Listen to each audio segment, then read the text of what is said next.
Cristo vive. Cristo ressuscitou. Cristo está vivo. Cristo vive, aleluia. Cristo vive, aleluia, aleluia.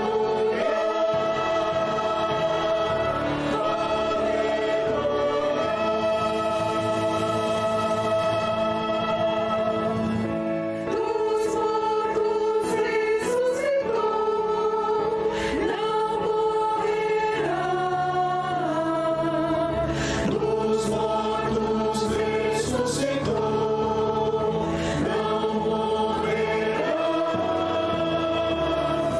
A morte não o dominará.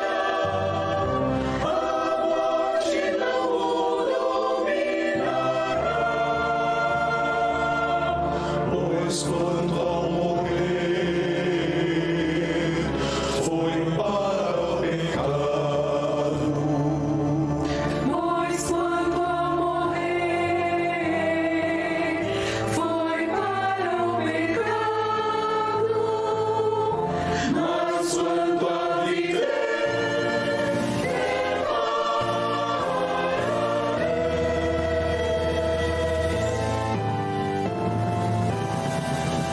Cristo vive, aleluia. Cristo vive, aleluia, aleluia,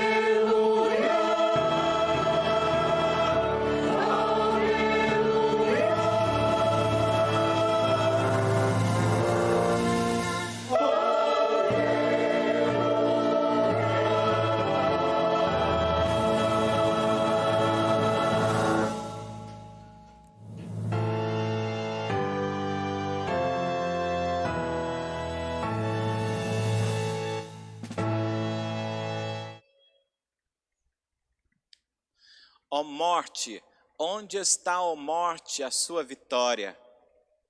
Tragada foi a morte pela vida. Jesus ressuscitou. Temos vida por meio de Cristo Jesus. E agora eu convido você para meditarmos na palavra do Senhor. Abra sua Bíblia no Evangelho de Jesus Cristo, segundo escreveu João, no capítulo 5, verso 24. João, capítulo 5, verso de número 24.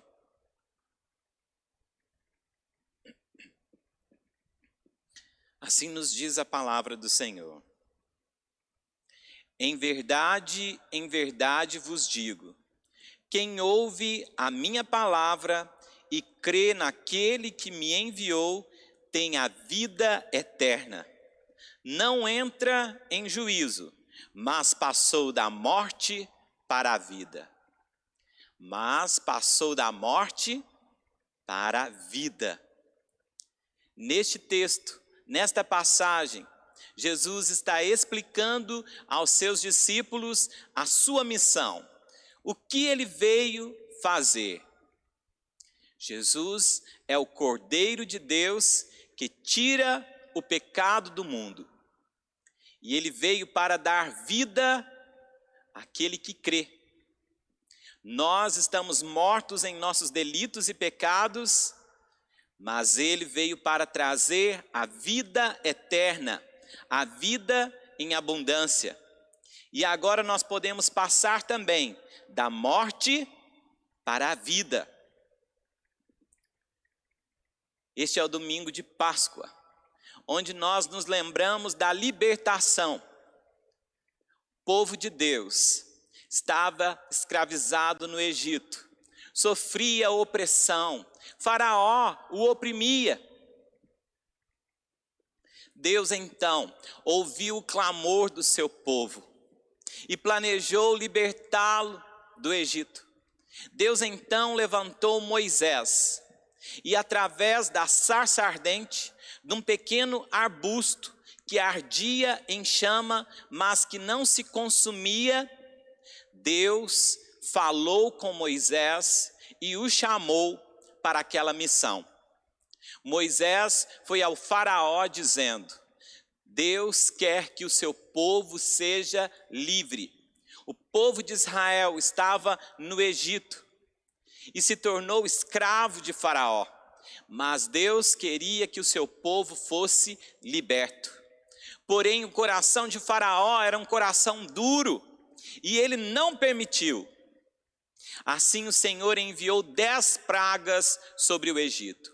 E a 10ª praga era a morte dos primogênitos. Primogênito quer dizer filho mais velho. E Deus deu a Moisés as instruções a respeito do que ele e todos os israelitas deveriam fazer naquela noite. Eles deveriam celebrar a Páscoa do Senhor. Cada família deveria escolher um cordeiro macho e sem defeito para o sacrifício. Eles deveriam comê-lo com pão sem fermento e frutas amargas, para lembrar que a escravidão é amarga. Do sangue do cordeiro, eles deveriam passar nos umbrais das portas de suas casas. E este era o sinal que aquelas casas estariam protegidas. A casa que estivesse marcada com sangue ficaria preservada e protegida. Naquela noite, então, o Senhor mesmo passou sobre o Egito, e os primogênitos dos egípcios morreram. Mas na casa dos israelitas, nada de mal aconteceu. E é interessante notar que foi o Senhor mesmo. No texto, não nos diz que foi o anjo da morte. Em nenhum momento, anjo da morte vem para tirar a vida de alguém. É Deus quem dá, é Deus quem tira a vida. Ele é o autor da vida e foi Ele mesmo quem passou sobre o Egito. Naquela noite de dor, de sofrimento, de calamidade, de tristeza, depois de toda a destruição e de todo o caos das 10 pragas, o coração de Faraó foi quebrado pelo Senhor. O seu filho primogênito estava morto. O Faraó autorizou a saída do povo. E o povo de Israel foi liberto do Egito. Foi em direção à terra prometida. Na caminhada, diante deles estava o Mar Vermelho. Deus poderosamente fez um caminho no mar. O povo atravessou. Logo atrás vinha Faraó e o seu exército. Mas o caminho se fechou. E as águas engoliram e destruíram o exército de Faraó. Aquele povo viu coisas grandiosas. O povo de Deus, que era escravo, agora estava livre. Páscoa significa passagem, passar por cima. E Deus passou sobre o Egito, mas preservou o seu povo, os israelitas. Nessa Páscoa, eles passaram da escravidão para a libertação, do Egito para a terra prometida, da tristeza para a alegria. E isso é o que Deus faz conosco também. Ele nos liberta da escravidão, do pecado, e nos transporta de um lugar para o outro. Em Colossenses, capítulo 1, nos versos 13 e 14, nos diz: Ele nos libertou do império das trevas e nos transportou para o reino do Filho do seu amor, no qual temos a redenção, a remissão dos pecados. Por isso, o nosso tema de hoje é da morte para a vida. Deus nos transporta da velha vida para a nova vida, da morte para a ressurreição. Na velha vida, éramos dominados pelo pecado, E na nova vida em Cristo Jesus, somos dominados pelo Espírito Santo, pelo próprio Deus que habita dentro de nós. Agora, em Jesus, temos redenção, remissão, pela nova vida, pelo novo nascimento, pela conversão, na nova aliança. O pecado já não pode nos dominar. Por meio da obra expiatória de Cristo, por meio do seu sacrifício na cruz, agora podemos ter nova vida. Deus pode habitar dentro de nós e as nossas cadeias são quebradas, somos perdoados. Cristo é um ungido de Deus, que veio pregar libertação, veio quebrar as cadeias. Na palavra de Deus nos diz: o Espírito do Senhor está sobre mim, porque o Senhor me ungiu para pregar boas novas, enviou-me a curar os quebrantados de coração, a proclamar libertação e anunciar o ano aceitável do Senhor, o dia da vingança do nosso Deus, a consolar todos os que choram. Óleo de alegria ao invés de pranto, vestes de louvor ao invés de espírito angustiado, a fim de que se chamem carvalhos de justiça. Essa profecia sobre o ungido de Deus se cumpriu em Jesus. Ele é rei, profeta e sacerdote, o ungido do Senhor, aquele que veio para quebrar as nossas cadeias. E neste dia, neste domingo de Páscoa, onde em especial nos lembramos da ressurreição de Cristo Jesus, aquele que passou da morte para a vida, vamos refletir sobre este aspecto. Deus tem poder para transformar o coração do pecador. Deus nos transporta do fracasso para a glória eterna. Vamos refletir sobre isso, destacando 3 momentos da vida de Jesus. 2 antes de sua morte e 1 depois de sua ressurreição. No lava-pés, Deus nos leva da impureza para a pureza. Este é o primeiro ponto. Na libertação de Barrabás, Deus nos leva da condenação para a libertação. Este é o segundo ponto. E na visita ao sepulcro, Deus nos leva da tristeza para a alegria. Este é o terceiro ponto. O nosso Deus é poderoso para fazer infinitamente mais de tudo que pedimos ou pensamos, conforme o seu poder que opera em nós. Nosso primeiro ponto parte do lava-pés. Jesus nos leva da impureza para a pureza.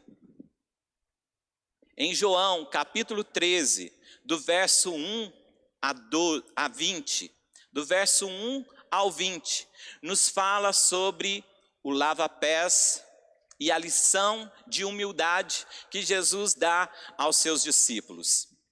Estavam todos reunidos antes da Páscoa, era a última ceia, e naquela época eles usavam sandálias.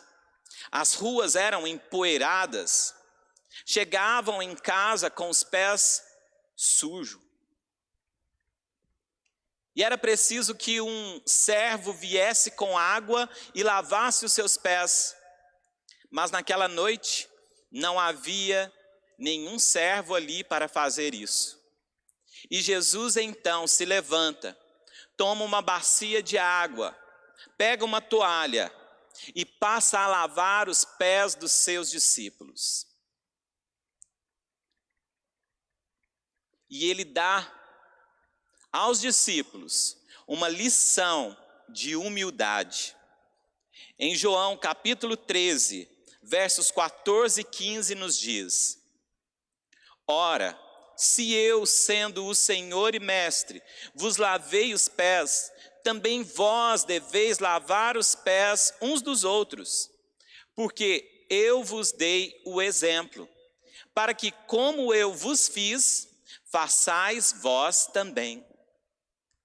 Jesus é o único que pode nos limpar da sujeira, da impureza do pecado. Jesus, ele veio para nos lavar, para nos purificar. Jesus ensinou também que ele mesmo, sendo o Senhor de todos, estava disposto a servir os outros. Quando servimos uns aos outros com alegria, glorificamos a Deus e demonstramos nosso amor a Ele e ao nosso próximo. A obra de Cristo é obra expiatória, é obra de purificação. Expiação significa purificação. Ele veio para nos santificar, e o seu sangue é poderoso para limpar o nosso coração. O sangue da nova e eterna aliança, porque ele é o Cordeiro de Deus que tira o pecado do mundo. O seu sangue puro, limpo, inocente é capaz de transformar as nossas vidas. Efésios 2, verso 1 nos diz: Ele vos deu vida, estando vós mortos nos vossos delitos e pecados. Efésios 2:13. Mas agora, em Cristo Jesus, vós que antes estáveis longe, fostes aproximados pelo sangue de Cristo. Estáveis longe, mas fostes aproximados pelo sangue de Cristo. É o sangue que nos une, é o sangue de Cristo que nos faz um corpo, onde Ele é o cabeça, e todos os membros estão ligados. Assim é a igreja.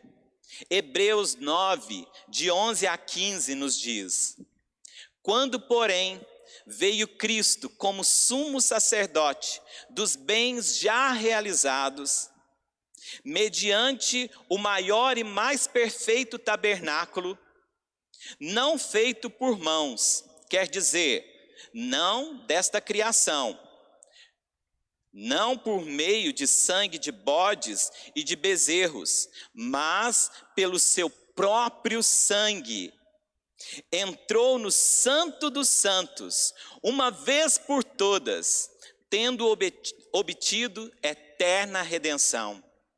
Portanto, se o sangue de bodes e de touros, e a cinza de uma novilha, aspergidos sobre os contaminados, os santificam, quanto à purificação da carne, muito mais o sangue de Cristo, que, pelo Espírito eterno, a si mesmo se ofereceu sem mácula a Deus, purificará a nossa consciência de obras mortas, para servirmos ao Deus vivo. Por isso mesmo, Ele é o mediador da nova aliança. Ele nos purifica e podemos ser igreja de Cristo Jesus. E Ele vai nos apresentar como igreja santa, sem mácula nem rugas, santa e sem defeito, igreja gloriosa. É Ele quem purifica as nossas vidas, é Ele quem purifica e santifica a sua igreja. Ele também intercede por nós junto ao Pai, e podemos confiar em Cristo Jesus. Assim nós podemos estar diante de Deus, porque Ele entrou de uma vez só, ofereceu o seu próprio sangue, e agora, através do sangue de Cristo Jesus, do Cordeiro Santo, nós também podemos entrar. O véu foi rasgado, temos livre acesso à presença de Deus e podemos estar diante do Senhor. Em Cristo vamos da desgraça para a graça, da rejeição para a adoção, da maldição para a bênção, da impureza para a pureza, da morte para a vida. Nosso segundo ponto é: da condenação para a libertação. O Senhor Jesus se fez servo, habitou entre nós, chegou em Jerusalém na entrada triunfal, montado num jumentinho. Mostrou a todos que a salvação havia chegado. Porém, aquele povo desprezou a sua salvação. E ele chorou ao olhar para Jerusalém, dizendo: quantas vezes quis te ajuntar, como a galinha ajunta seus pintinhos debaixo de suas asas, mas você não quis. A sua casa será desolada. E depois de 70 anos, toda aquela cidade, o templo seria destruído. Não ficaria pedra sobre pedra. Rejeitaram o ano aceitável do Senhor. Rejeitaram o Messias, o profeta, o Rei Todo-Poderoso. Ele estava chegando em Jerusalém e o seu destino era o Calvário. Ele iria se entregar como Cordeiro de Deus que tira o pecado do mundo. Na última ceia, ele com seus discípulos, reunidos, comem do pão, bebem do vinho, cantam ao Senhor e vão ao Getsêmani para orar. Jesus ali clama ao Pai e pede: se possível, passa de mim este cálice, mas que seja feita a tua vontade e não a minha.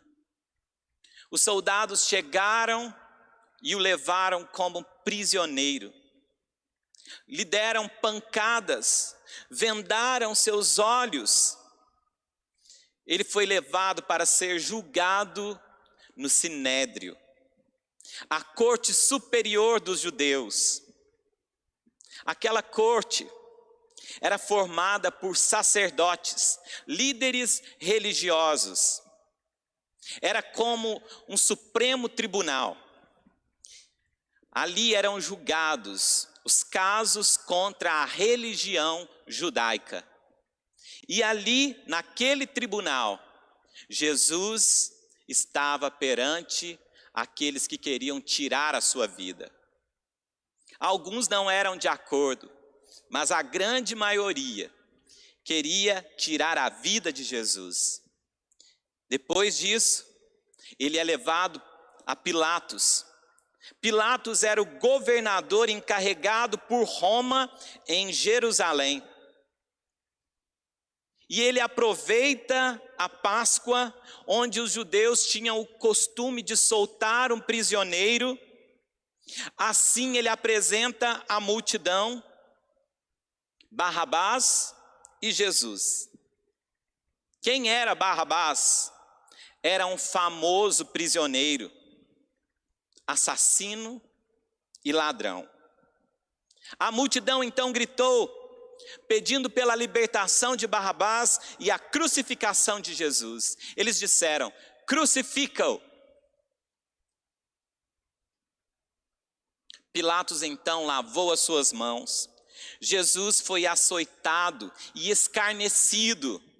Recebeu uma coroa de espinhos e depois deram para ele uma cruz. E na via dolorosa, ele foi carregando aquela cruz até chegar ao Calvário. No caminho, quando ele já não tinha forças, eles obrigam Simão, o cireneu, a carregar aquela cruz. Jesus estava com seu corpo todo ferido, sangrando. E chegando no Calvário, eles cravaram suas mãos e seus pés no madeiro. Foi crucificado entre dois malfeitores, mas era inocente. Era o Cordeiro de Deus que estava ali. naquele altar onde Deus entregou o seu próprio filho. O cordeiro foi imolado. Jesus morreu no lugar de Barrabás, no lugar do pecador. O inocente morreu pelo culpado, o justo salvou o condenado. E hoje nós somos libertos por Jesus. Ele se fez maldição por nós. A ira de Deus caiu sobre ele e ele levou sobre si o pecado de todos nós. Não havia nele beleza ou formosura que nos agradasse. Era rejeitado, o mais desprezado entre os homens, e dele não fizemos caso. Ele levou sobre si nossas dores e enfermidades. O castigo que nos traz a paz estava sobre ele, e pelas suas pisaduras fomos sarados. Como ovelha foi levado ao matadouro, e perante os seus tosqueadores não abriu a boca. Jesus é a justiça de Deus. O amor foi revelado.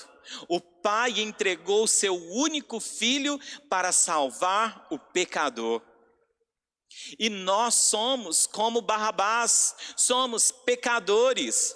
Não há nada de bom em nós, somos totalmente depravados. Mas ele morreu para que pudéssemos viver, e somos livres em Jesus. Agora, já nenhuma condenação há para aqueles que estão em Cristo Jesus. Toda dívida que era contra nós, ele cravou na cruz. Foi cancelado o escrito de dívida que era contra nós. A nossa condenação foi desfeita. Nele já não há nenhuma condenação. Jesus é justiça de Deus. Do modo como Moisés levantou a serpente de bronze no deserto, assim também importa que o Filho do Homem seja levantado, para que todo que nele crê não pereça, mas tenha a vida eterna. Porque Deus amou ao mundo de tal maneira que deu seu Filho unigênito, para que todo que nele crê não pereça, mas tenha a vida eterna. Em Jesus nós temos vida. Estávamos condenados pelo veneno mortal do pecado, a antiga serpente Satanás. Mas olhando para aquele que foi levantado no madeiro, Cristo Jesus, hoje recebemos cura, salvação.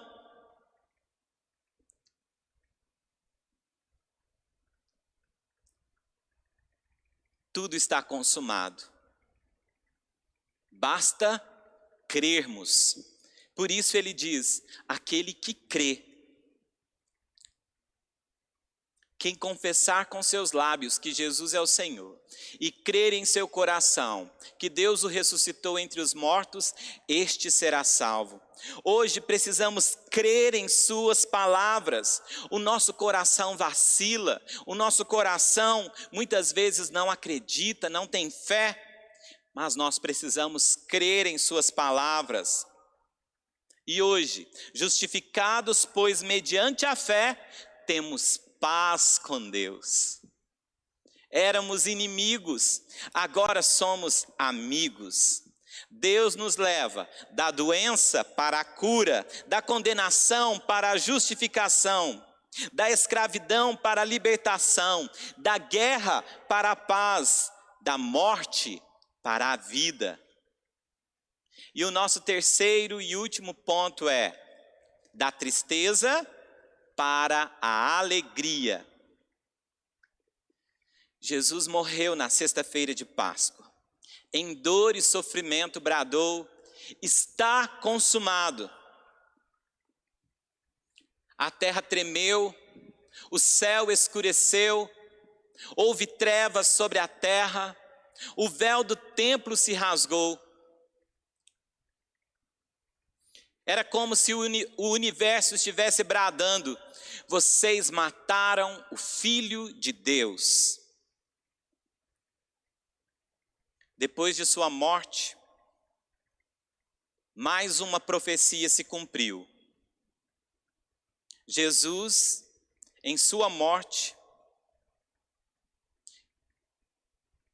foi sepultado no túmulo de José de Arimateia. Mas com os ricos ele esteve em sua morte. A profecia se cumpriu.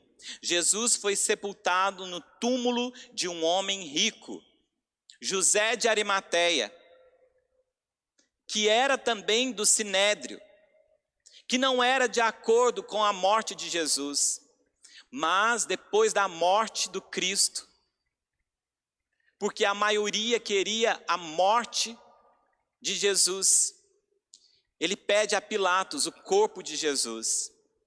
E ele já tinha um sepulcro construído numa rocha, uma caverna, onde uma pedra era rolada, e ali Jesus foi sepultado. A pedra rolou, Jesus ficou ali.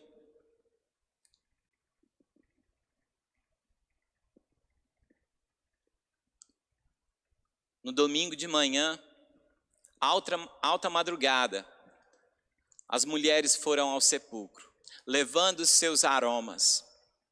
E quando elas chegaram, elas viram que a pedra do sepulcro estava removida. E um anjo disse a elas: por que vocês procuram entre os mortos o que já ressuscitou? Venham ver onde ele estava. Ele não está aqui, mas ressuscitou como havia dito. Venham ver onde ele estava. Elas entraram e viram. Jesus já não estava ali.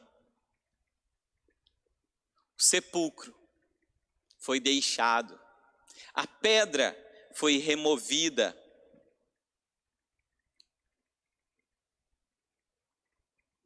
O corpo de Jesus já não estava naquele lugar.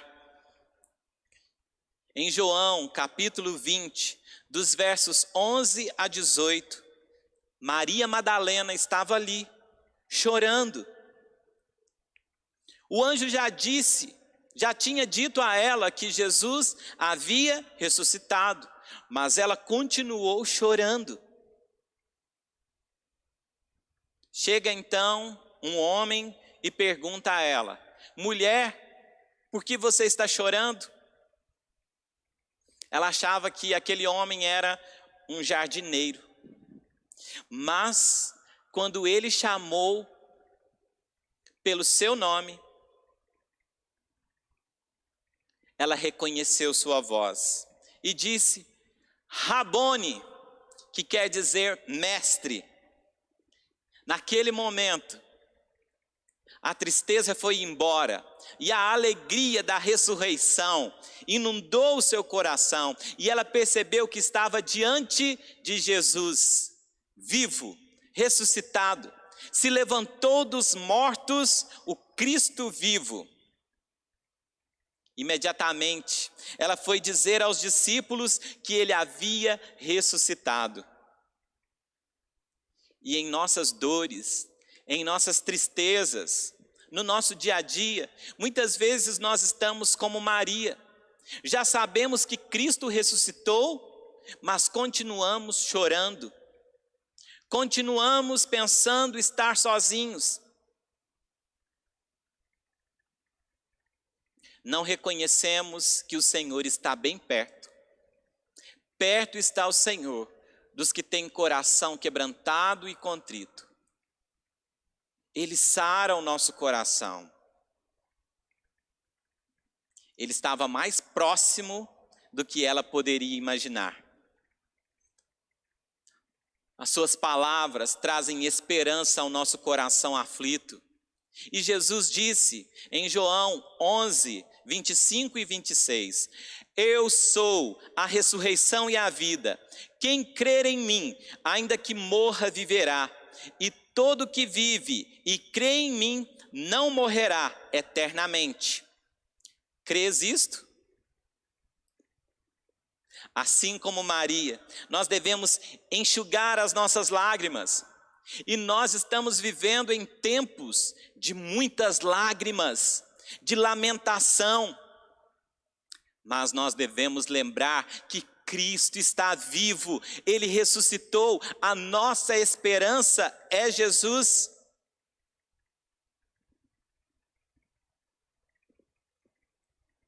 É tempo de alegria, é tempo de anunciar as boas novas, é tempo de Páscoa, é tempo de dizer, Jesus vive, Ele ressuscitou. E os discípulos deveriam anunciar essas boas novas de Jerusalém aos confins da terra. Eles deveriam ficar ali, até receber do alto o poder do Espírito Santo. E assim eles estariam preparados para anunciar tudo o que aconteceu. Toda a autoridade lhe foi dada no céu e na terra.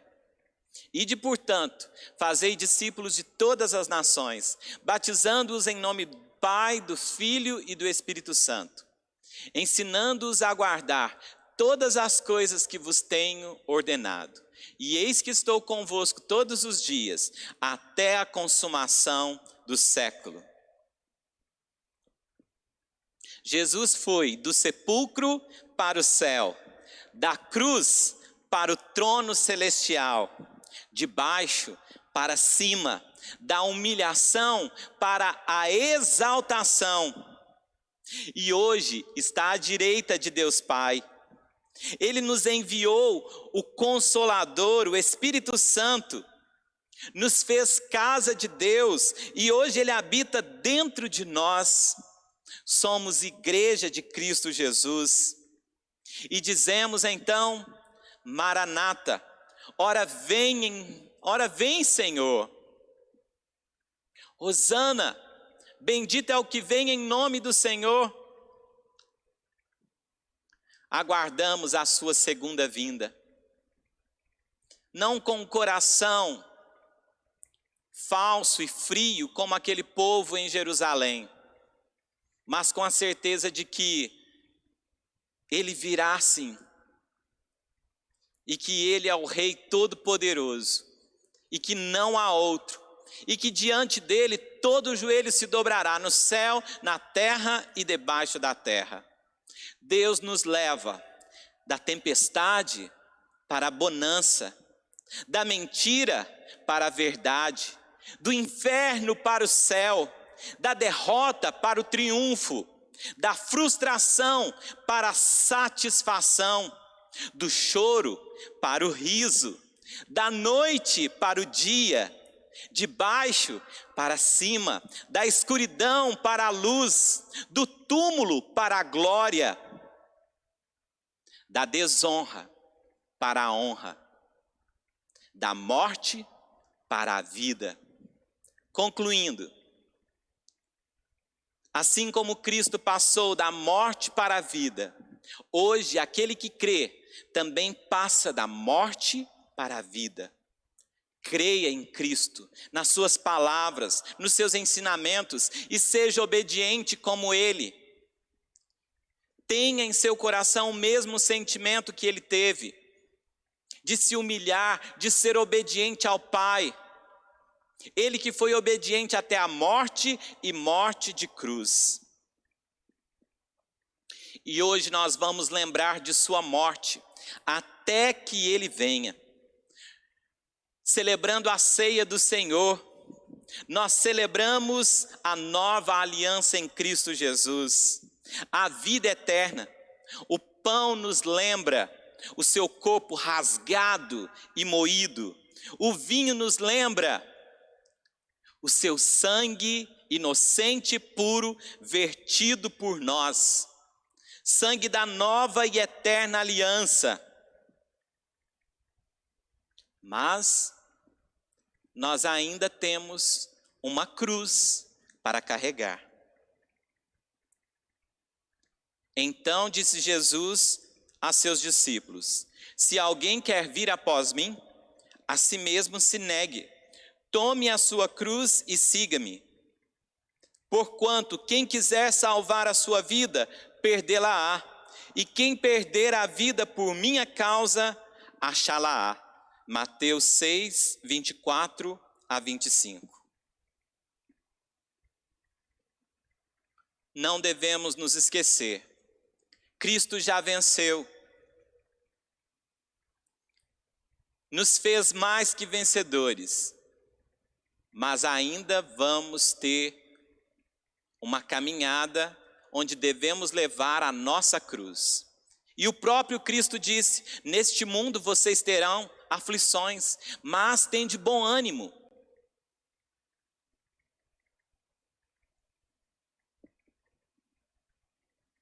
Permaneça com o seu coração em obediência à palavra de Deus. Nossa leve e momentânea tribulação produz para nós eterno peso de glória, acima de toda comparação. Não atentando nós nas coisas que nós vemos, mas nas coisas que não vemos, porque aquilo que se vê é passageiro, mas o que não se vê é eterno. Deus, assim como Ele escolheu Simão, o cireneu, para aliviar a dor de Jesus naquela caminhada, hoje Ele ainda continua a escolher aqueles que vão carregar a cruz. Quem carregará a cruz de Cristo? Quem carregará a sua cruz? Quem o seguirá? Quem são os que vão dizer amá-lo, adorá-lo, morrer por Ele? Quem vai compartilhar da sua dor?